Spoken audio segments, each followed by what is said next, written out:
আমাদের দেশে বেশিরভাগ মুসলমান রমাদান মাস আসলে আমরা কম বেশি নেকামলের চেষ্টা করি, কিন্তু রমাদানের অনেক আগে থেকে যে আমাদের যথাযথ পূর্ব প্রস্তুতি গ্রহণ করার কথা, দুর্ভাগ্যজনকভাবে সেই প্রস্তুতি যথাযথভাবে আমরা বেশিরভাগ লোক গ্রহণ করি না, যার ফলে রমাদান আসে, রমাদান চলে যায়, আবার রমাদান মাস আসে, আবার চলে যায়। আমাদের তেমন কোনো পরিবর্তন হয় না, আমাদের মধ্যে তেমন কোনো চেঞ্জ আসে না, আমাদের জীবনের ভিতরে তেমন কোনো দৃশ্যমান পরিবর্তন চোখে পড়ে না। এই জন্য সম্মানিত ভাইরা আমার, রমাদানকে যদি আমরা যথাযথভাবে কাজে লাগাতে চাই, তাহলে যথাযোগ্য প্রস্তুতি এখন থেকে, শাবান থেকেই আমাদের গ্রহণ করতে হবে।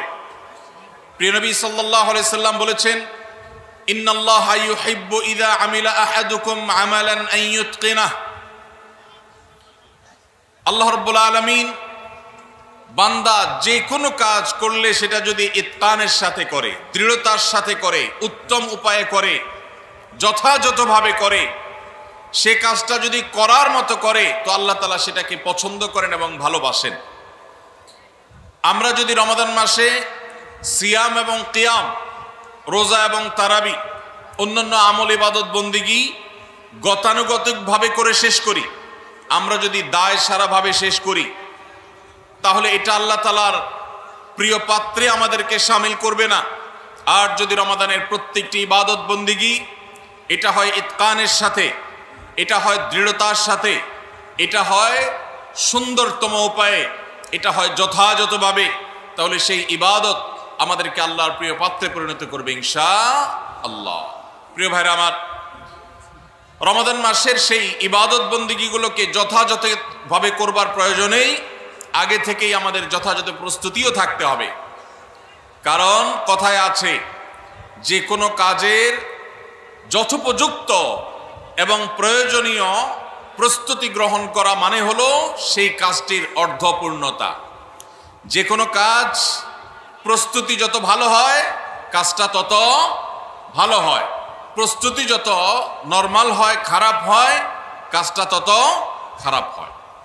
এই জন্য আমরা রমাদান মাসকে যদি অর্থবহ এবং আমাদের লাইফ চেঞ্জিং ইবাদতের মৌসুম হিসাবে, সিজন হিসাবে গ্রহণ করতে চাই, তাহলে এখন থেকে তার জন্য আমাদের সুনির্দিষ্ট প্ল্যান, পরিকল্পনা থাকতে হবে, প্রস্তুতি থাকতে হবে।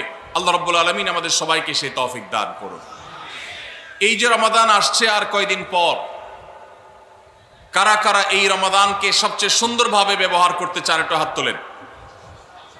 আল্লাহ রাব্বুল আলামিন আমাদের সবার হাতগুলো কবুল আর মঞ্জুর করুন, বলুন আমিন। আল্লাহ আমাদেরকে রমাদানকে সর্বোচ্চ ভালোভাবে ব্যবহার করার তৌফিক দান করুন। ভাইরা আমার, এই রমাদান মাস আসার বহু আগে থেকেই আমাদের সোনালী যুগের স্বর্ণ মানবেরা যারা ছিলেন, মুহাম্মদুর রাসূলুল্লাহ সাল্লাল্লাহু আলাইহি ওয়াসাল্লামের হাতে গড়া সাহাবা একরাম, সাহাবীদের শিষ্যত্ব পাওয়া, সান্নিধ্য পাওয়া, তাদের সান্নিধ্যের সৌরভে স্নিগ্ধ হওয়া সেই তাবেঈগণ,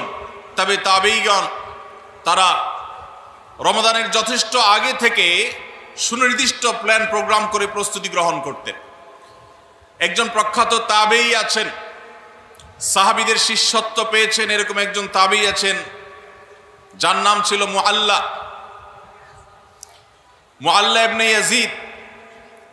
তিনি বলেছেন, সালাফ বা পূর্বসূরিগণ অর্থাৎ সাহাবী তাবেঈগণ, তারা রমাদানের 6 মাস আগে থেকে, রমজান আসার 6 মাস আগে থেকে আল্লাহর কাছে দোয়া করতেন, রোনাজারি করতেন, কান্নাকাটি করতেন, এই মর্মে যে আল্লাহ, রমাদান মাস পর্যন্ত আমার হায়াত বাড়িয়ে দাও, আমি যেন রমজান পাই, রমজানকে যেন সুযোগকে যেন কাজে লাগাতে পারি, রমজানের সুবর্ণ সুযোগ যেন আমার হেলায় হারিয়ে না যায়, সেজন্য আল্লাহর কাছে আগে থেকে এই নিয়ামত প্রাপ্তির জন্য দোয়া করতেন।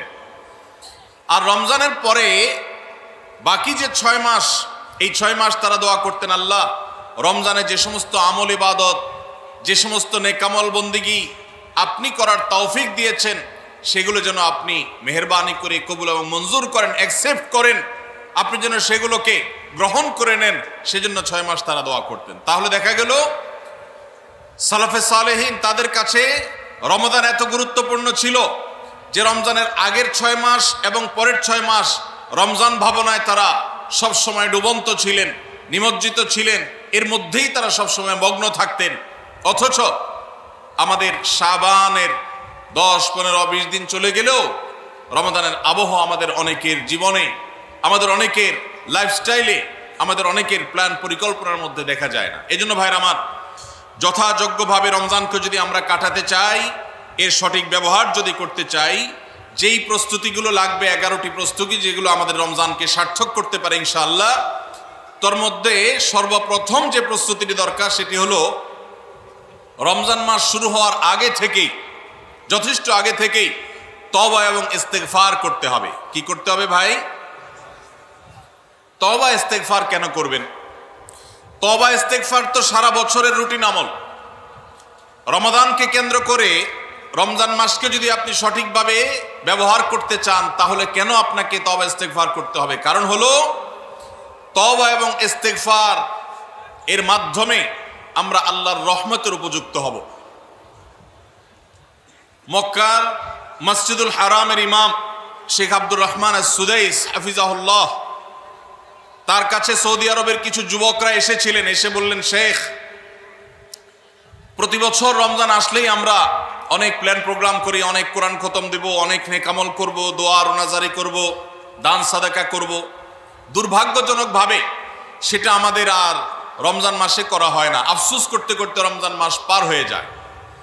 আপনি আমাদেরকে পরামর্শ দিন, কেন আমাদের প্রতি বছর জীবনে রমজান আসে অথচ সেটা সঠিক ব্যবহার করতে পারি না? তখন শেখ সুদাইস তাদেরকে বলেছিলেন, রমাদান মাসে ইবাদত বন্দেগী করতে পারা এটা আল্লাহর নেয়ামত, এটা আল্লাহর অনুগ্রহ, এটা আল্লাহর রহমত।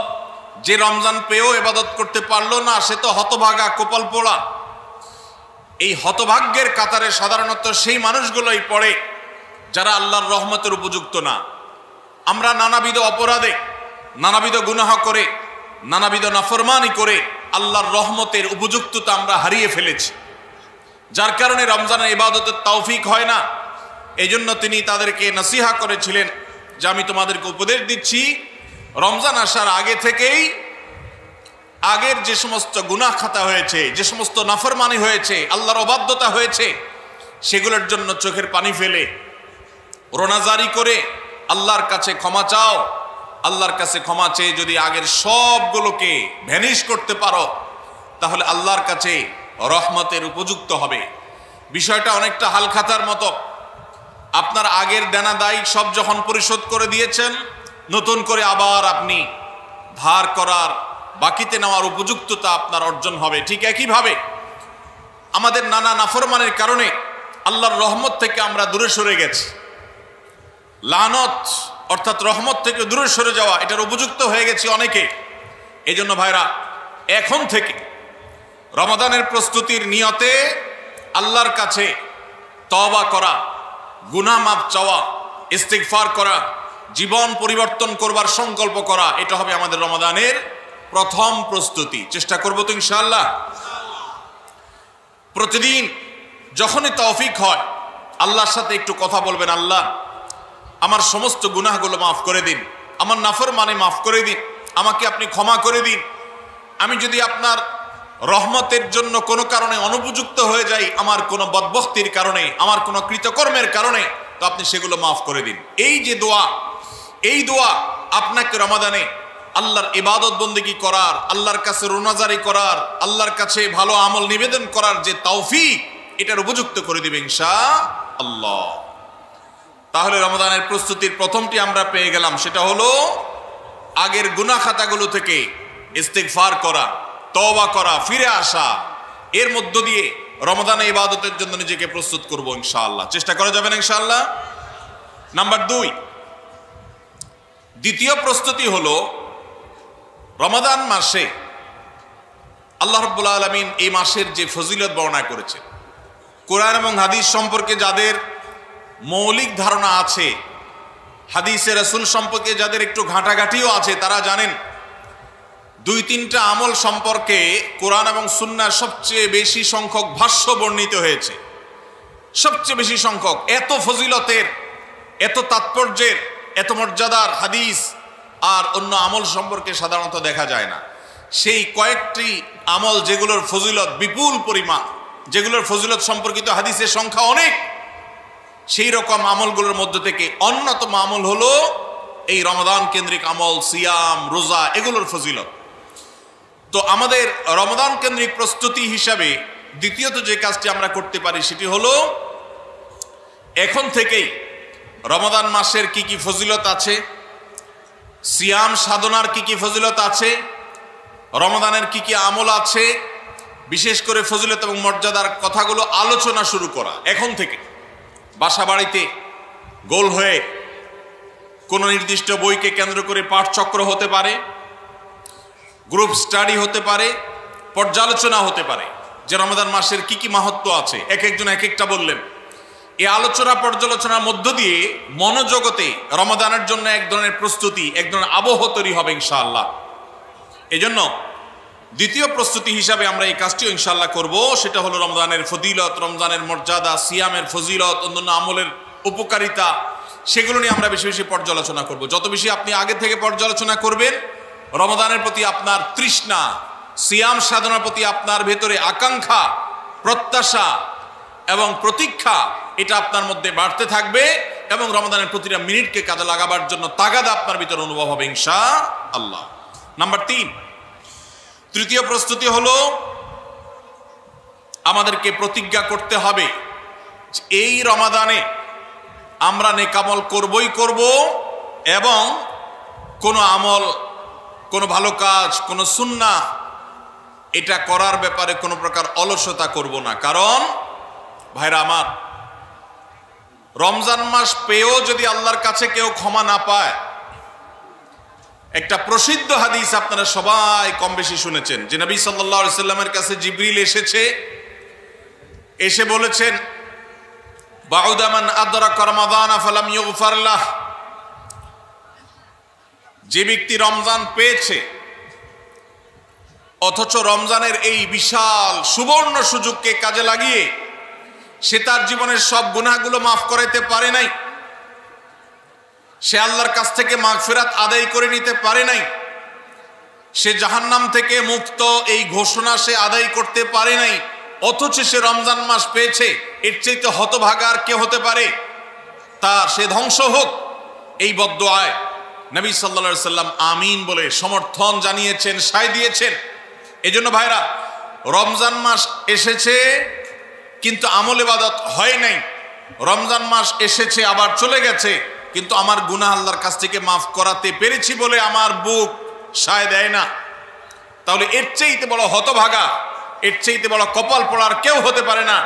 রমজানের আমল ইবাদত, রমজানের নেক আমল, রমজানের দোয়া, রমজান মাসের চোখের পানি ফেলা, এটা ভাইরা শুধুমাত্র নিজের প্রেরণার জায়গা থেকে শুধুমাত্র সওয়াব আহরণের জন্যই নয়। এটা যদি না করি তাহলে জিবরিলের বদদুয়া, নবীজি সাল্লাল্লাহু আলাইহি সাল্লামের বদদুয়া, আল্লাহর পক্ষ থেকে ধ্বংস হওয়ার পরোয়ানা, এগুলো অনিবার্য হয়ে যাবে। এই কথা চিন্তা করে এখন থেকে রমাদান কেন্দ্রিক প্রস্তুতির অংশ হিসাবে আমাদেরকে প্রতিজ্ঞা করতে হবে, এইবারের রমাদানের প্রতিটা দিন আমি আল্লাহর কাছে চোখের পানি ফেলে একটা নির্দিষ্ট সময় কান্নাকাটি করব, আমার গুনাহ খাতাগুলোকে মাফ করাবো, জাহান্নামীদের তালিকা আমার নাম যদি কোনো কারণে যেয়ে থাকে আমি এমন ভাবে রোনাজারি করব, এমন ভাবে ইস্তেগফার করব, এমন ভাবে চোখের পানি ফেলবো, একান্ত নীরবে আল্লাহর সাথে কথা বলবো যেন আমার সমস্ত গুনাহগুলো মাফ হয়, জাহান্নামীদের তালিকা থেকে যেন আমার নাম কেটে যায়।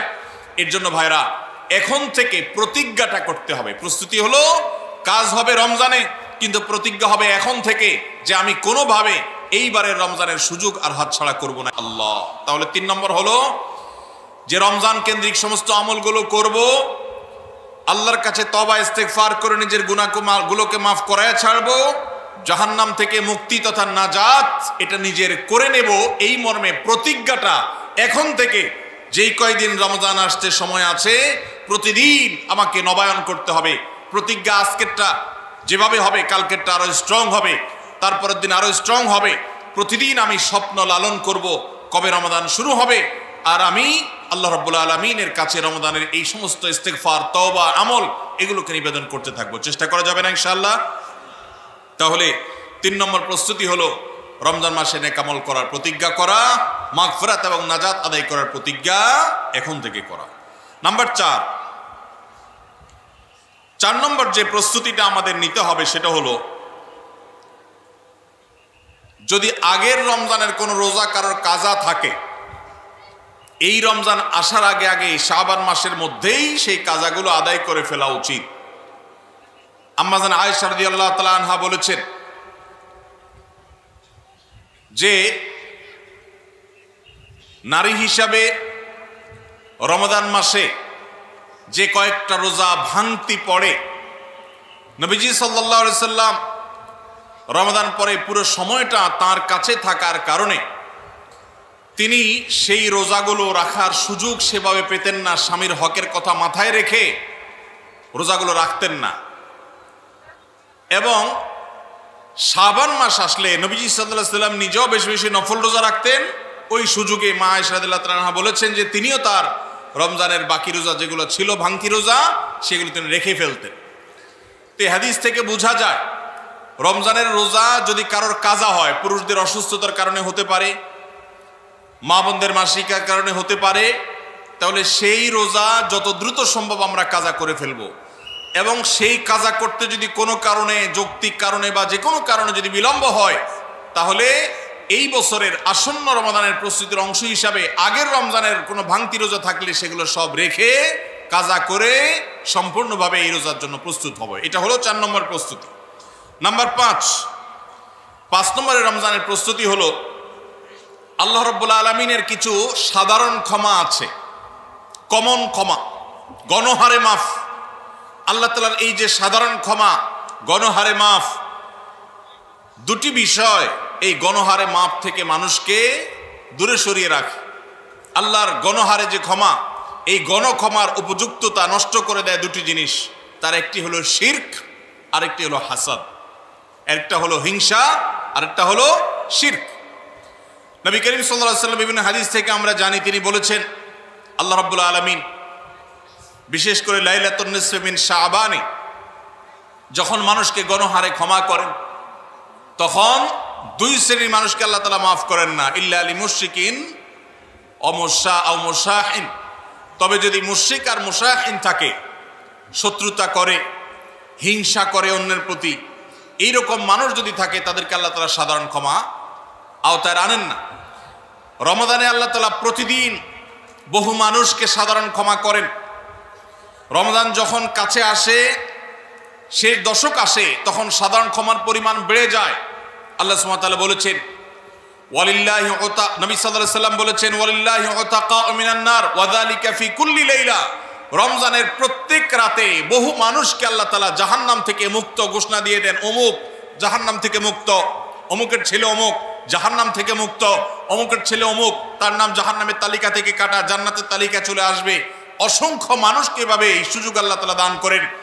যারা শিরকে লিপ্ত, সেটা যেই কোনো ধরনের শিরক হোক, কবরকে যারা সিজদা করে, মাজারকে যারা পুজো করে, জীবিত মৃত মানুষকে যারা সিজদা করে, কবরে যারা প্রার্থনা করে, সেখানে যারা সন্তান চায়, ব্যবসার উন্নতি চায়, যত প্রকার শিরক আছে কবর কেন্দ্রিক, এগুলাতে লিপ্ত হয়, অথবা এর বাইরে আরো যত রকমের শিরক গোটা দুনিয়াতে আছে, কোন প্রকার শিরকে যখন মানুষ লিপ্ত হয়, তখন এই ব্যক্তি আল্লাহ তাআলার সাধারণ ক্ষমার উপযুক্ত আর থাকে না। এই জন্য ভাইরা, রমজানের প্রস্তুতির অংশ হিসাবে 5 নম্বরের যে প্রস্তুতি আমরা গ্রহণ করব, সেটা হলো আল্লাহ তাআলা যেহেতু রমজানে অনেককেই সাধারণ ক্ষমা করবেন, আমি যেন সেই সাধারণ ক্ষমা প্রাপ্ত সৌভাগ্য মানুষদের তালিকায় ঢুকতে পারি, সেজন্য আমার অন্তর থেকে হিংসাকে ধুয়ে মুছে সাফ করে ফেলতে হবে। কোনো মুসলমানের কল্যাণ দেখে আমার কষ্ট হবে না, কারোর ভালো দেখে আমার ভেতরে জ্বালা পড়া হবে না। পারলে তার জন্য আরো বেশি দোয়া করব, যে কারোর ভালো হোক আমি আরো ভালো চাইবো, কারোর কোনো ক্ষতি আমি চাইবো না। এই কল্যাণকামিতাই হলো দিন। আদ-দীনু আন-নাসীহা। কিলা লিমান ইয়া রাসূলুল্লাহ? ক্বালা লিল্লাহি ওয়া লিরাসূলিহি ওয়া লিআম্মাতিল মুসলিমিনা ওয়া আইম্মাতিহিম। নবী সাল্লাল্লাহু আলাইহি সাল্লাম বলেছেন, ধার্মিকতা কিসের নাম? ধার্মিকতা, দিনদারিতা কিসের নাম? ধার্মিকতা হলো কল্যাণকামিতার নাম। আল্লাহ রাব্বুল আলামিনের আদেশ নিষেধ মেনে চলা, নবী সাল্লাল্লাহু আলাইহি সাল্লামের আদেশ নিষেধ মেনে চলা, এটাই হলো তাদের জন্য কল্যাণকামিতা। আর সকল স্তরের সাধারণ মানুষের কল্যাণ চাওয়া, কারোর ক্ষতি না চাওয়া, এটাই হলো দিনদারিতা। যে ব্যক্তি কারোর ক্ষতি চায়, যে মুসলমান আরেক মুসলমানের ভালো দেখলে তার ভেতরে জ্বালা পোড়া করে, অস্থিরতা আসে, সে ভালো মুসলমান না, সে হিংসুক, তার ভিতরে কবিরা গুনাহ আছে। এই জন্য রমজান মাসে আল্লাহর সাধারণ ক্ষমা পেতে হলে অন্তরকে এখন থেকে পরিচ্ছন্ন করতে হবে, চোখটা বন্ধ করে মনে রাখতে হবে, স্মরণ করতে হবে আমার আশেপাশে এমন কে আছে যার কল্যাণ দেখলে আমার সহ্য হয় না, যার ভালো দেখলে আমার ভিতরে জ্বালা পোড়া করে, যার সুসংবাদ শুনলে আমার ভিতরে খারাপ লাগা কাজ করে। তাহলে বুঝতে হবে তার প্রতি আমার হিংসা আছে। আল্লাহর জন্য নিজের হিংসা থেকে পরিচ্ছন্ন হয়ে অন্তরকে ধুয়ে সাফ করে তারপরে রমজানের সাধারণ ক্ষমার জন্য উপযুক্ত করতে হবে এখন থেকে।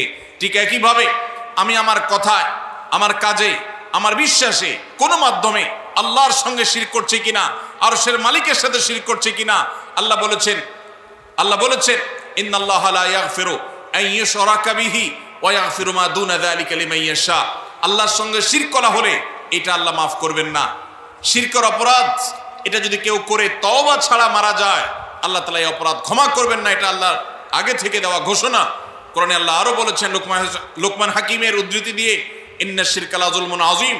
তিনি তার সন্তানকে উপদেশ দিতে গিয়ে বলেছিলেন যে ইন্নাশ শিরকা লাযুলমুন আযীম, শিরক সবচেয়ে বড় অপরাধ। এজন্য ভাইরা, শিরক থেকে পরিচ্ছন্ন না থাকলে রমাদানের কোনো ইবাদত, কোনো আমল আমাদের কাজে আসবে না। এজন্য রমজানের প্রস্তুতি হিসেবে শিরক এবং হিংসা থেকে অন্তরকে পরিচ্ছন্ন করা, পবিত্র করা, এটা হলো আমাদের পঞ্চম প্রস্তুতি।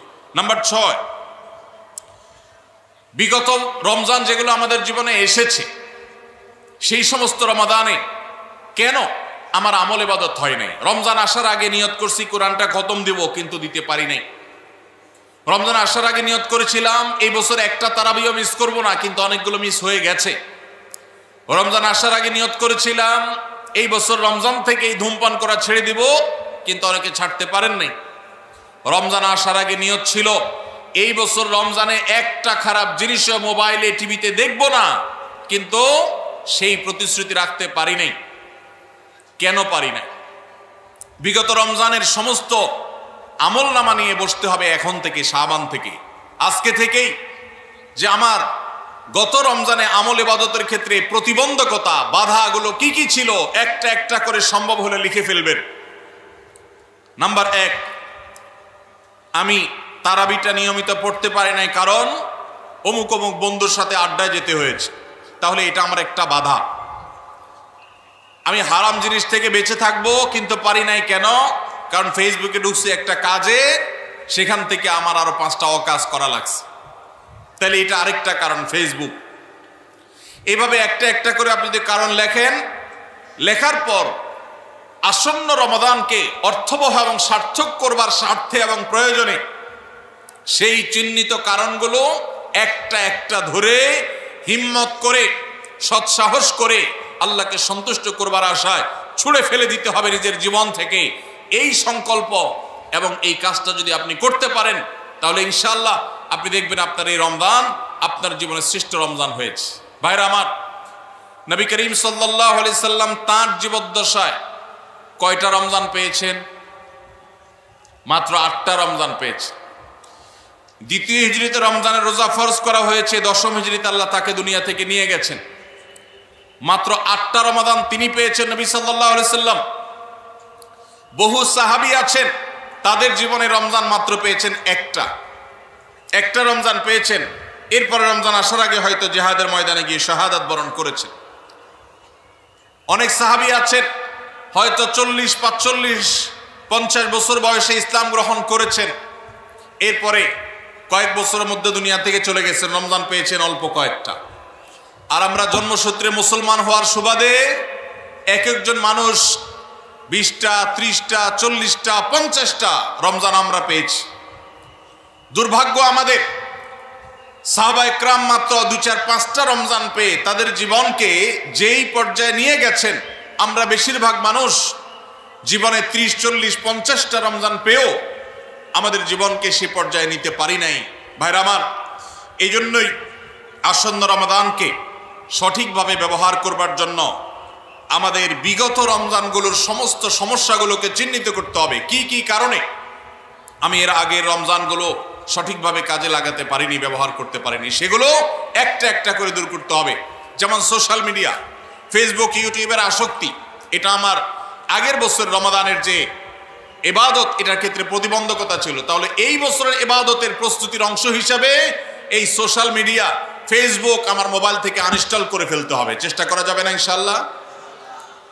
ভাইরা আমার, যদি ফেসবুক আমার আমল ইবাদতের প্রতিবন্ধকতা তৈরি করে, তাহলে ফেসবুককে আল্লাহর জন্য কোরবানি করবেন রমজান মাস উপলক্ষে। কারা কারা প্রস্তুত আছেন হাত তোলেন। বুঝে শুনে হাত তুলছেন? বুঝে শুনে হাত তুলছেন? আল্লাহ এই হাতগুলোকে সবগুলোকে কবুল মঞ্জুর করুন। যুবক ভাইয়েরা, আপনারা ফেসবুক মোবাইল থেকে আনইনস্টল করার নিয়ত করছেন, এটার মানে কিন্তু আপনারা এক একজন আল্লাহর রাহে কোরবানি হওয়ার নিয়ত করছেন। প্রস্তুত আছেন তো ইনশাআল্লাহ? নিজেদের কোরবানি করার জন্য প্রস্তুত আছেন তো ইনশাআল্লাহ?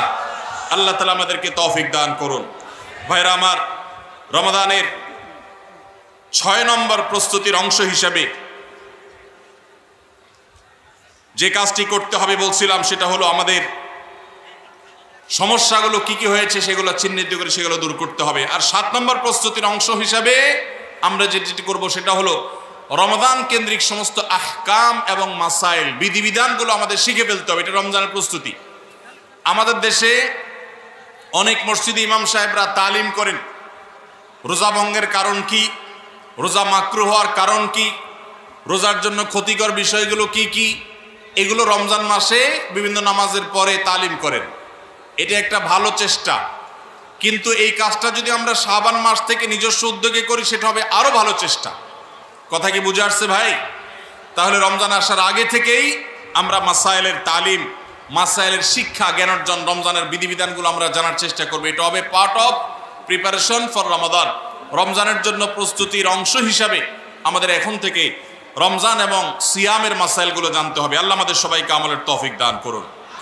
8 নম্বর হলো রমজানে যে আমলগুলো করবেন এখন থেকে সেগুলোর ওয়ার্ম আপ এবং রিহার্সেল শুরু করে দিবেন, প্রস্তুতি শুরু করে দিবেন, চর্চা শুরু করে দিবেন। কারণ মানুষ দাঁড়ানো অবস্থায় হঠাৎ করে জোরে দৌড় দিতে পারে না। একটা গাড়ি সেটা দাঁড়ানো অবস্থায় হঠাৎ করে 100, 150, 110, 20 গতিতে চলতে পারে না। প্রথম 10, 20 হয়, এরপরে 40, 60 হয়, এরপর আস্তে আস্তে 100 বা 110, 20 হয়। এই জন্য রমাদান মাসে যদি আপনি বিপুল পরিমাণ ইবাদত করতে চান, অনেকে আছেন অপেক্ষা থাকেন রমজানের চাঁদ উঠলে সব শুরু করব। এদের দ্বারা জীবনে কিছুই হয় না। যারা আসলেই রমজানে কিছু করতে চায় তারা এখন থেকে শুরু করবে। রমজানে আমরা রোজা রাখবো, নবী সাল্লাল্লাহু আলাইহি সাল্লাম শাবান থেকে নফল রোজা রাখার অভ্যাস শুরু করতেন। রমজানে আমরা দোয়া করব, এখন থেকে দোয়ার রিহার্সেল শুরু করা, প্রস্তুতি শুরু করা। যে কোনো গুরুত্বপূর্ণ কাজের আগে মহড়া শুরু হয়, তারপরে মূল কাজ শুরু হয়। এই জন্য শাবান মাস থেকে আমাদের প্রস্তুতি চলতে হবে। চেষ্টা করা যাবে না ইনশাআল্লাহ? তাহলে 8 নম্বরের প্রস্তুতি হলো যেই আমলগুলো রমজানে করব সেগুলোর রিহার্সেল, সেগুলোর প্রস্তুতি, ওয়ার্ম আপ এখন থেকে শুরু হবে।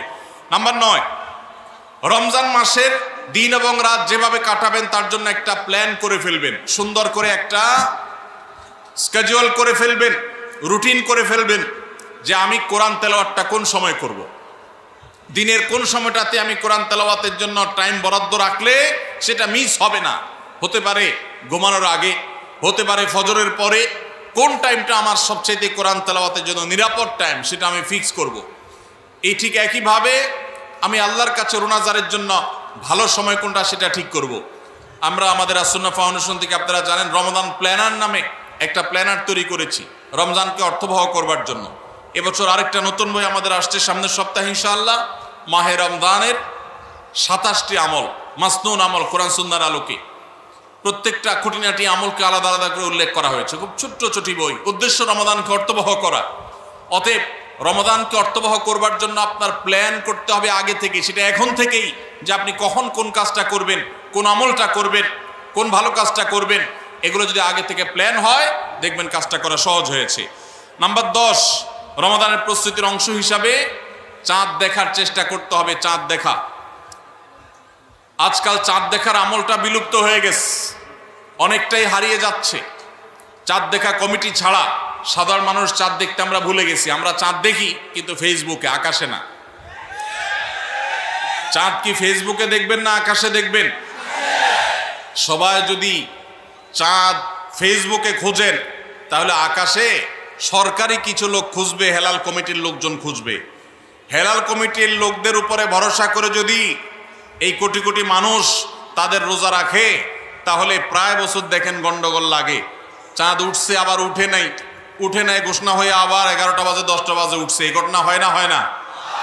এই ঘটনা এই জন্য হয় যে আমরা সবাই চাঁদ দেখার দায়িত্বটা পালন করি না। নবীজি বলেছেন সুমু লিরুইয়াতিহি ওয়া আফতিরু লিরুইয়াতিহি, তোমরা রোজা রাখো চাঁদ দেখে আবার ঈদও করো চাঁদ দেখে।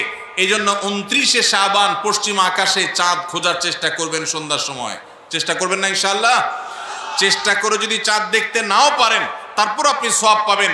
আর যদি চাঁদ দেখেন তাহলে দোয়া করবেন আল্লাহুম্মা আহিল্লাহু আলাইনা বিল ইয়ুমনি ওয়াল ঈমান ওয়াস সালামাতি ওয়াল ইসলাম রাব্বি ওয়া রাব্বুকাল্লাহ। হে আল্লাহ, এই চাঁদকে আপনি বরকত এবং ঈমান দিয়ে আমার জন্য পরিপূর্ণ করে দিন। এই মাস আমার জন্য নিরাপদ এবং ইসলাম দিয়ে পরিপূর্ণ করে দিন। হে চাঁদ, তোমার আর আমার পালনকর্তা একজন আল্লাহ। অতএব এই চাঁদ দেখার চেষ্টা করবো। এটাও রমাদানের প্রিপারেশন, রমাদানের প্রস্তুতির অংশ। 11 নম্বর হলো আল্লাহর কাছে ভাই চোখের পানি ফেলে এখন থেকে দোয়া করব, আল্লাহ এই যে রমজান আসছে এটা যেন আমার জন্য লাইফ চেঞ্জিং হয়, এটা যেন আমার জীবন পরিবর্তনকারী হয়, এটা যেন আমাকে মুত্তাকি বানিয়ে ছাড়ে, এটা যেন আমাকে নেকামল ওয়ালা বানিয়ে দেয়, এটা যেন আমার জীবনে বিশাল বড় অ্যাচিভমেন্ট এনে দেয়, এটা যেন আমাকে মাগফিরাত পাইয়ে দেয়, এটা যেন আমাকে নাজাত পাইয়ে দেয়, এটা যেন আমাকে জান্নাতের উপযুক্ত করে। এই রমজান যেন আমাকে জাহান্নামীদের তালিকা থেকে আমার নামকে কাটানোর নিশ্চয়তা এনে দেয়। সেইভাবে রমজানকে কাটাবার জন্য আপনি তৌফিক দান করুন। এখন থেকে আল্লাহর কাছে এই বরাদ্দ আদায় করতে হবে, চেয়ে নিতে হবে এবং সেটার জন্য দোয়া করতে হবে। এই দোয়াটা হলো একাদশ এবং সর্বশেষ প্রস্তুতি। চেষ্টা করা যাবে না ইনশাআল্লাহ? রমাদান উপলক্ষে আস-সুন্নাহ ফাউন্ডেশন থেকে আমরা একটা ঘোষণা গত বছরে দিয়ে রেখেছি, ইনশাআল্লাহ এই রমাদানে সেটা কার্যকর হবে। সেটা হলো যে রমজান মাসে যদি কেউ পুরো কোরআনে কারীম অর্থ সহকারে বুঝে পড়ে, মাদ্রাসার নিচের ক্লাসের ছাত্ররা তারা শরীক হতে পারবে, উপরের ক্লাসের ছাত্র অথবা আলেম ওলামা তাদের জন্য এটা না, কারণ তারা তো এই কম্পিটিশনে এমনিতেই ভালো করবে। এটা আমাদের সাধারণ শিক্ষিত ভাইদের জন্য, স্কুল কলেজের ভাইদের জন্য, সর্বস্তরের নারী পুরুষ, দেশে বিদেশে প্রবাসে থাকা সব মানুষদের জন্য উন্মুক্ত।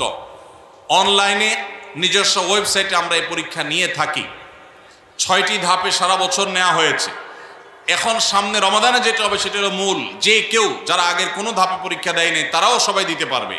কাজ হলো শুধু একটাই, সেটা হলো রমাদানকে কেন্দ্র করে আপনি টার্গেট করবেন পুরা কোরআনের শুরু থেকে শেষ পর্যন্ত আমি একবার ভালো করে অর্থ সহকারে বুঝে পড়ার চেষ্টা করব। চেষ্টা করা যাবে না ইনশাআল্লাহ? আল্লাহ তাআলা কি বলেছেন পুরা কোরআনে আমরা অনেকেই পড়তে চাই, জানতে চাই, কিন্তু হয়ে ওঠে না। আপনি এই রমজানকে কেন্দ্র করে যদি টার্গেট করেন প্রতিদিন আমি 1 পারা বা 1.5 পারা, ইমাম সাহেব বা হাফেজ সাহেব তারাবিতে যে তেলাওয়াত করেন পুরো পারাটা আমি যদি সুন্দর করে দেখে যাই এবং দেখার পরে পরিবারের লোকদের সাথে গ্রুপ স্টাডি করি, মুদারাসা করি, যেটা নবী সাল্লাল্লাহু আলাইহি সাল্লাম জিবরিলের সাথে করতেন, সেটা যদি আপনি করেন তাহলে রমজানের শেষ জুমাবার বাদ ফজর অনলাইনে আমাদের পেজ থেকে লিঙ্ক দেওয়া হবে। লিঙ্কে ক্লিক করে শর্ট টার্মে একজন একটু রেজিস্ট্রেশন করে দিতে হবে, নিজে পারলে ভালো, না হলে যারা অনলাইন বোঝে তারা 1 মিনিট লাগবে রেজিস্ট্রেশন করতে, বাস। এরপরে আপনি ডাইরেক্ট পরীক্ষা দিতে পারবেন। এমসিকিউ প্রশ্ন, একটা অক্ষরও লিখতে হবে না, সব প্রশ্ন উত্তর দেওয়া আছে, 4টা উত্তর দেওয়া থাকবে, সঠিকটা সিলেক্ট করতে হবে। এই পরীক্ষা যারা বিজয়ী হবেন তাদের জন্য পুরস্কার হলো 15 লক্ষ টাকা। 15 লক্ষ টাকার পুরস্কারের ঘোষণা আমরা দিয়েছি। এর মধ্যে প্রথম 3 জনকে আমরা ইনশাআল্লাহ বিদিনিল্লাহ উমরা করাবো। 3 জনের উমরার জন্য আল্লাহর 3 বান্দা ইতোমধ্যে স্পন্সর হয়ে টাকা জমা দিয়ে দিয়েছেন আমাদের কাছে। এখন শুধুমাত্র কারা কারা উমরা যেতে চান সেই মানুষগুলো দরকার। আপনারা সবাই যেতে চান ইনশাআল্লাহ? অতএব ভাইরা, রমজানকে কেন্দ্র করে ওই যে প্রিপারেশন, প্রস্তুতির অংশ হিসেবে এখন থেকে কোরআনে কারীম বুঝে পড়া শুরু করে দেন। পরীক্ষার দিন পরীক্ষা দেন। আপনি পুরস্কার জিতেন আর না জিতেন, আল্লাহ বলেছেন ফাস্তাবিকুল খায়রাত, ভালো কাজে প্রতিযোগিতা করা এটা ইটসেলফ একটা ভালো কাজ।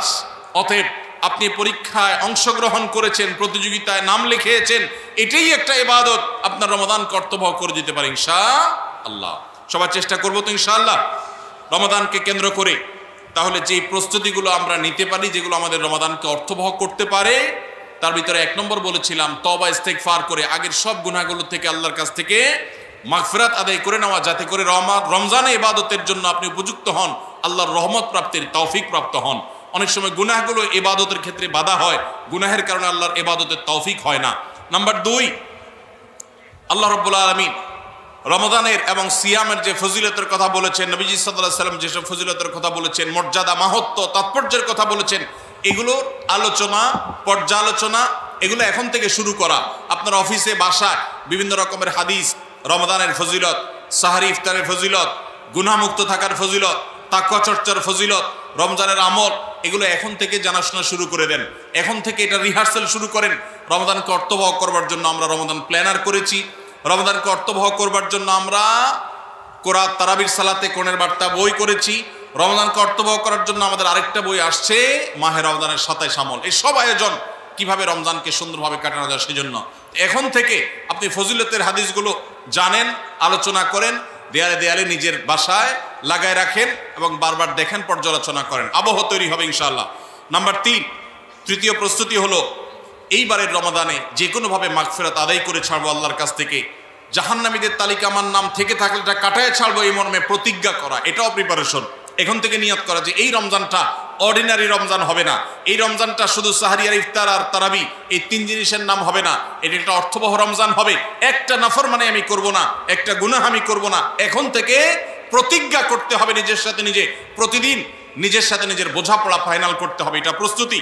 নাম্বার 4, বিগত রমাদানের যদি কোনো রোজা কাজা হয়ে থাকে সেগুলো সব আদায় করে শেষ করতে হবে শাবানের মধ্যে। নাম্বার 5, শিরক এবং হাসাদ, হিংসা, এগুলোর কারণে আল্লাহর সাধারণ ক্ষমার উপযুক্ততা মানুষ হারিয়ে ফেলে। সেগুলো থেকে মুক্ত থাকার প্রতিজ্ঞা করে মুক্ত থাকার জন্য চেষ্টা করতে হবে এখন থেকে, যে শিরক থেকে থাকলে জীবনে কখনো সেই শিরক থেকে মুক্ত হওয়া, অন্তরে কারোর প্রতি হাসাদ থাকলে সেটাকে দূর করা, তার কল্যাণকামী হওয়া, এগুলোর মধ্য দিয়ে রমজানে যে সাধারণ ক্ষমা হবে তার জন্য যে উপযুক্ততা তৈরি করা, এটাও রমজানের প্রস্তুতির অংশ। নাম্বার 6, বিগত রমজানগুলোতে কোন কোন কারণে আমার আমল হয় না, কোন দোস্তের কারণে, কোন বন্ধুর কারণে, কোন গ্রুপের কারণে, কোন অ্যাপসের কারণে, কোন ফেসবুকের কারণে, সেগুলো একটা একটা করে এই রমজানে যেন জীবনে না থাকে সেগুলা ছিন্ন করার জন্য প্রস্তুতি নেওয়া। নাম্বার 7, রমজানের মাসলা মাসাইলগুলো জানা, এটাও রমজানের প্রস্তুতির অংশ, এখন থেকে সেটা করা। 8 নম্বর হলো রমজানে যে আমল করতে চান এখন থেকে সেগুলো শুরু করে দেন। তেলাওয়াত করা, অনেক সালাফ শাবান মাস থেকে প্রচুর তেলাওয়াত করা শুরু করতেন, নবীজি শাবান মাস থেকে নফল রোজা শুরু করতেন। এগুলো হলো আগে থেকে প্রস্তুতি এবং মহড়া। রমজানে যা করবেন, দান সদকা করবেন, এখন থেকে লিস্ট করেন, তালিকা শুরু করে দেন, টাকা পয়সা শুরু করে দেন, এগুলো হলো পার্ট অফ প্রিপারেশন। 9 নম্বর হলো রমজান কিভাবে কাটাতে চান তার একটা রুটিন করে ফেলেন, দিন রাত 24 ঘন্টার রুটিন। বাচ্চাদের, ফ্যামিলির অনেক ধরনের আমল আছে রমজানকে কেন্দ্র করে, যেগুলো হারিয়ে গেছে আমাদের সমাজ থেকে। রুটিন করেন এবং ইলম অর্জন করার চেষ্টা করেন। নাম্বার 10, চাঁদ দেখার চেষ্টা করতে হবে, এটাও রমজানের প্রস্তুতির অংশ। আর 11 নম্বর হলো আল্লাহর কাছে দোয়া করতে হবে, আল্লাহ যেন আমাদেরকে রমজানের রোজাকে যথাযথভাবে আদায় করার তৌফিক দান। ইনশাআল্লাহ আল্লাহ রাব্বুল আলামিন আমাদের সবাইকে রমজানকে সর্বোচ্চ কাজে লাগাবার, সর্বোত্তম ব্যবহার করবার তৌফিক দান করুন। সবাই চেষ্টা করবো তো ইনশাআল্লাহ। ভাইরা আমার, জীবনে রমজান হতে পারে এটাই শেষ, সেই চিন্তা করেই আমাদেরকে রমাদানকে ইস্তেকবাল করতে হবে, অভ্যর্থনা জানাতে হবে। এটাকে শেষ রমজান ধরেই প্রিপারেশন নিতে হবে, আগাইতে হবে। এইবার যদি সুযোগ মিস হয় হয়তো আর সুযোগ আমার কাছে আসবে না, সেই চিন্তা করেই করতে হবে। তাহলে ইনশাআল্লাহ এই রমাদানে অর্থবহ কিছু করা সম্ভবপর হবে। আমরা সবাই সেজন্য যার যার জায়গা থেকে সচেষ্ট হব আগে থেকেই। এবং মনে রাখবেন, আবারও বারবার বলছি যে নবী সাল্লাল্লাহু আলাইহি সাল্লামের সেই হাদিসটি মাথায় রাখতে হবে, রমজান মাসটা আমল করে, ইবাদত করে কিছু কামাইতে পারলাম ভালো, না কামাইতে পারলাম তেমন কোনো ব্যাপার না। ব্যাপারটা সেরকম না। ব্যাপারটা হলো, যদি এই মাস চলে যায় আর অবহেলায় আপনি আল্লাহর কাছ থেকে মাগফিরাত আদায় করতে না পারেন, তাহলে বাউদামান আদরাকা রমাদান ওয়া লাম ইগফার লাহ, এই হাদিসের মেজদাক হবেন আপনি, এই হাদিসের প্রয়োগ ক্ষেত্র হবেন আপনি। সেক্ষেত্রে রমজান পেয়েও মাগফিরাত না পাওয়ার কারণে ধ্বংস অনিবার্য হয়ে যাবে। এটা শুধুমাত্র শখের বিষয় না, এটা ডু অর ডাই এর মতো ব্যাপার। আপনি রমজান পাইলেন না, মাগফিরাত পাইলেন না, জাহান্নাম নিশ্চিত হবে। অতএব যারা বাঁচতে চায় তারা এখন থেকে প্ল্যান প্রোগ্রাম করা যাবে না ইনশাআল্লাহ। সেই সাথে আমি শুরুতে যেটা বলেছিলাম, রমাদান সেই মাস যেই মাসে আমল এবং ইবাদতের শুধু উন্নতি আর তারাক্কি না, মুসলমানদের সার্বিক অগ্রগতি উন্নতি আল্লাহ রাব্বুল আলামিন এই মাসে দিয়েছেন। ঐতিহাসিক বদরের যুদ্ধের সেই স্মৃতি বিজড়িত মাস এই রমাদান, মক্কা বিজয়, বড় বড় ঘটনা ইসলামের ইতিহাসে, বড় বড় সাফল্য আল্লাহ তাআলা রমাদানে দিয়েছেন। অতএব সেই জন্য নিজেদেরকে প্রস্তুত করতে হবে, প্রস্তুতি এখন থেকে গ্রহণ করতে হবে। এবং বাংলাদেশের এই মাটি আল্লাহ রাব্বুল আলামিন যেন দ্বীনের জন্য, ঈমানের জন্য, কোরআনের জন্য, সুন্নাহর জন্য কবুল করেন। এদেশের মুসলমানদের অন্তরের অন্তঃস্থলে যেন দ্বীনকে আল্লাহ তাআলা গেঁথে দেন। আমাদেরকে সবাইকে যেন আল্লাহ তাআলা প্র্যাকটিসিং মুসলমান বানায় দেন। নামধারী মুসলমানদেরকে আল্লাহ যেন সিরিয়াস মুসলমান বানায় দেন। নামাজি মুসলমানকে যেন আল্লাহ আখলাকওয়ালা মুসলমান বানায় দেন। আখলাকওয়ালা মুসলমানকে যেন আল্লাহ মুখলিস মুসলমান বানায় দেন। আমরা সবসময় দোয়া করবো ইনশাআল্লাহ। এই আসন্ন রমাদানকে কেন্দ্র করে সেই দোয়া আরো বাড়াতে হবে, তার প্রিপারেশন আরো বাড়াতে হবে। এদেশের সংখ্যাগরিষ্ঠ মানুষ তারা ইসলামকে পছন্দ করে, মুসলমান তারা ইসলামকে ভালোবাসে মনে প্রাণে, ধর্মপ্রাণ। এরপরও এদেশে একের পর এক বিভিন্ন সময় আমরা দেখেছি ইসলামকে নানাভাবে আঘাত করা হয়। আমরা মুসলমানরা সর্বশক্তি দিয়ে এই সামান্য কিছু হাতে গোনা ইসলাম এবং মুসলমানদের প্রতি বিদ্বেষ পোষণ করা এই অপশক্তি, এদেরকে দমন করবার শপথও আমাদেরকে গ্রহণ করতে হবে রমাদানকে কেন্দ্র করে। আপনারা অনেকে ইতোমধ্যে জেনেছেন, অনেকে আপনারা জেনেছেন এবং দেখেছেন, দেশে সংস্কার কার্যক্রম যে চলমান আছে, এখানে নারী বিষয়ক সংস্কারের যে কমিশন, সেই কমিশন পত্রপত্রিকা আপনারা দেখেছেন, অনেকে সুপারিশ করেছে বৈষম্য দূর করার নাম দিয়ে কোরআন যে বাবার সম্পত্তিতে, মায়ের সম্পত্তিতে মেয়েদেরকে ছেলেদের অর্ধেক সম্পদ দিতে বলেছে, সে আইনটা এখনো সামাজিকভাবে প্রচলিত আইনে কার্যকর আছে। এইটাকে পরিবর্তন করার, আল্লাহর বিধানকে পরিবর্তন করার সুপারিশ করেছে এই নারী বিষয়ক সংস্কার কমিশন। এই সুপারিশ বাস্তবায়ন করার দুঃসাহস যদি কেউ দেখায়, তাহলে এটা হবে সবচেয়ে বড় অপরিণামদর্শী কাজ, সবচেয়ে দুর্ভাগ্যজনক অধ্যায়। শুনতে খুব ভালো শোনা যায়, খুব মুখরোচক মনে হয়। একই বাবার সন্তান ছেলে এবং মেয়ে, ছেলে 2 টাকা পাইলে মেয়ে কেন 1 টাকা পাবে?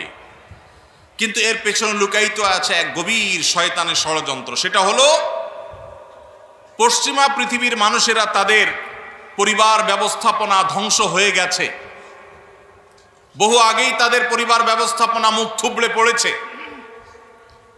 আজ এই ভারতবর্ষে শুধু মুসলমান কেন, আমাদের এই অঞ্চলের হিন্দু, খ্রিস্টান, বৌদ্ধ সব ধর্মের মানুষের মধ্যে পারিবারিক বন্ডিং এবং পরিবার ব্যবস্থাপনা, স্বামী স্ত্রীর মধ্যকার সৌহার্দ্য যতটুকু আছে, পশ্চিমারা সেগুলা কল্পনাও করতে পারে না।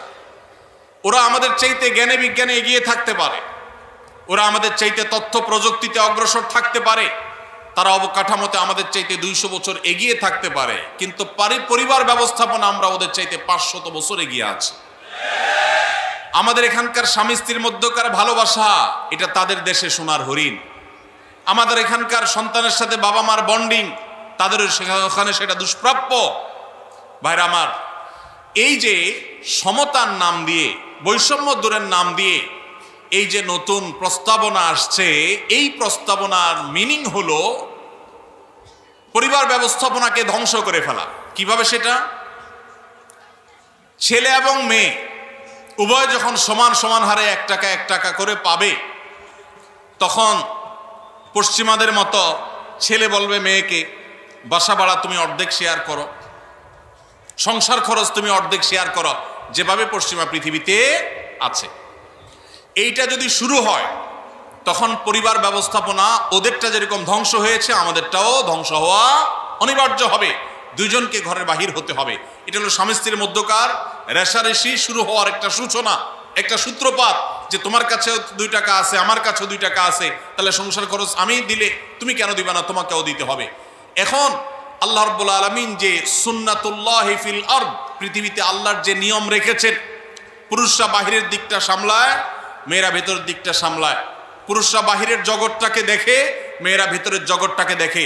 এই যে বন্টন, এই বন্টনের মধ্য দিয়ে যে পরিবার ব্যবস্থাপনা মানব সভ্যতার শুরু থেকে আজও পর্যন্ত আসছে, এটার ভিন্ন পথ এক্সপেরিমেন্ট করে চালিয়ে পরীক্ষা চালিয়ে পশ্চিমারা ফেইলিওর হয়ে গেছে, ব্যর্থ হয়ে গেছে।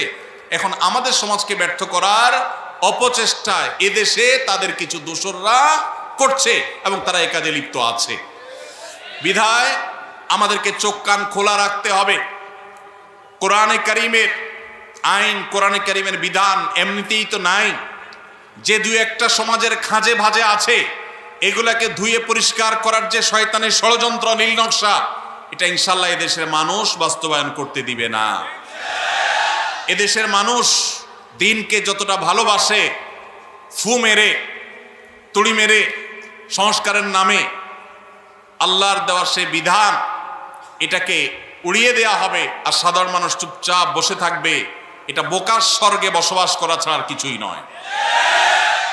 এমনিতেই কোরআনের কোন আইন, কোন বিধান, আল্লাহর আদেশ বা নিষেধ মুসলিম অধ্যুষিত দেশ হিসাবে, ধর্মপ্রাণ মানুষদের দেশ হিসাবে, সেটা আমাদের আইনে, সংবিধানে এমনিতেই স্থান পাচ্ছে না।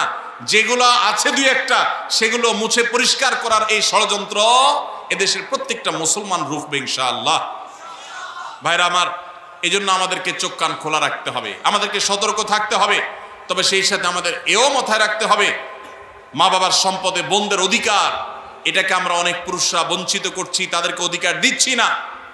যেটুকু কোরআন বলেছে সেটুকুর বাস্তবায়ন হলেই সমাজ শান্তিতে পরিপূর্ণ হয়ে যাওয়ার কথা, কিন্তু সেটা বাস্তবায়ন করার নাম নাই, সেটাকে পরিবর্তন করার বরং চেষ্টা চলছে। ভাইরা আমার, আল্লাহ রাব্বুল আলামিন আমাদেরকে নারী পুরুষের মধ্যে সমতা বিধান করতে বলেন নাই, ন্যায্যতা বিধান করতে বলেছেন। কি করতে বলেছেন? সমতা। ইসলাম সমতার কথা বলে না, ন্যায্যতার কথা বলে। সব সময় সমতা মানুষের ন্যায্যতাকে নিশ্চিত করে না, সব সময় সমতা মানুষের ন্যায্যতাকে নিশ্চিত করে না। এই জন্য ইসলাম ন্যায্যতা কথা বলেছে। ন্যায্যতা এটা থাকতে হবে, সমতা থাকা জরুরি নয়। আল্লাহ আপনাকে একটা ছেলে দিছে, একটা মেয়ে দিছে। ছেলেটার জ্বর হয়েছে, তাকে নাপা খাওয়াইছেন 103 ডিগ্রি জ্বর। মেয়েটার শরীরে কোনো জ্বর নাই, সুস্থ মানুষ। তাকে বলতেছেন, তুমিও তো আমার ঘরে জন্ম নিয়েছ, এক পাতা নাপা কিনেছি, ছেলেটাকে খাইয়েছি একটা, তুমিও তো ভাত খাইছ, এখন একটা নাপা তুমিও খাও, না হলে তো আমার ভয় হয় যে আমি সমতা বিধান করলাম না। কি বলেন? ছেলের জ্বর হয়েছে, তাকে নাপা খাওয়াইছেন, এখন সমতা যদি বজায় রাখতে হয় তাহলে মেয়েকেও কি করা লাগবে? নাপা খাওয়ানো। এক ছেলের বয়স 20, তার জন্য যে সাইজের জামা কিনেছেন, আরেকজনের বয়স 10। সমতা বিধান করতে হলে তার জন্য একই সাইজের জামা কিনতে, একই সাইজের জামা যদি কিনেন তাহলে সেটা কি ইনসাফ হবে না বেইনসাফ হবে? ইসলাম এই মুখরোচক, সস্তা, শুনতে শুধু ভালো শোনা যায় এরকম সমতা নারী পুরুষের মধ্যে করতে বলে না, ন্যায্যতাকে নিশ্চিত করতে বলে। আপনি কোথাও আপনার ছেলে মেয়েদেরকে কোনো ভালো কিছু দেখাবার জন্য নিয়ে গেছেন, দুইজন ছেলে বা একজন ছেলে একজন মেয়ে গেছে, একজন বড় একজন ছোট, একটু উপরে উঠে দেখতে হবে। সেজন্য যে বড় 15 বছর বয়স, তার দেখার সুবিধার জন্য 3টা ইট দিয়ে বলেছেন, তুমি এবার দাঁড়াও, সে দেখতে পাচ্ছে। এখন যার বয়স 5, তার জন্য যদি 3টা ইট দেন, সে কি দেখতে পাবে? কিন্তু যেহেতু বড়জনকে 3টা দিবেন, ছোটজনকেও 3টা দিবেন, ছেলেকে 3টা দিবেন, মেয়েকেও 3টা দিবেন, এটা হলো সমতার দাবি। আর ন্যায্যতার দাবি হলো যার 3টা লাগে তারা 3টা দিবেন, যার 6টা লাগে তাকে 6টা দিবেন। এটা হলো ন্যায্যতা। ইসলাম নারী পুরুষের মধ্যে ন্যায্যতা নিশ্চিত করতে বলে, সমতা নয়। পশ্চিমারা যে সমতার কথা বলে, এটা মুখরোচক, বস্তা পচা সস্তা স্লোগান। এই স্লোগান কখনো ইনসাফ প্রতিষ্ঠা করতে পারে না। পশ্চিমাদের সমাজ ব্যবস্থা ইনসাফ প্রতিষ্ঠা হয় নাই। নারীরা মুসলমানদের চাইতে 1000 গুণ বেশি নিগৃহীত, নিষ্পেষিত। আমাদেরকে বুঝতে হবে এবং ধারণ করতে হবে। আল্লাহ রাব্বুল আলামিন কোরআন এবং হাদিসের আলোকে আমাদের জীবনকে, আমাদের সমাজকে, আমাদের দেশকে, আমাদের পরিবারকে, সব কিছুকে ঢেলে সাজাবার তৌফিক আমাদেরকে দান করুন। আমাদেরকে কোরআন এবং হাদিসকে ধারণ করতে হবে, রমাদান কর্তব্য করতে হবে। যে সমস্ত কথা আমরা শুনলাম, জানলাম, দিনভর আলোচনা হলো, আল্লাহ তাআলা আমাদের সবাইকে আমলের তৌফিক দান করুন। হাদা ওয়াসাল্লি ওয়াসাল্লিম আলা নবিয়িনা মুহাম্মদ ওয়া জাযাকুমুল্লাহু খাইরা। ওয়াসসালামু আলাইকুম ওয়া রাহমাতুল্লাহি ওয়া বারাকাতুহু।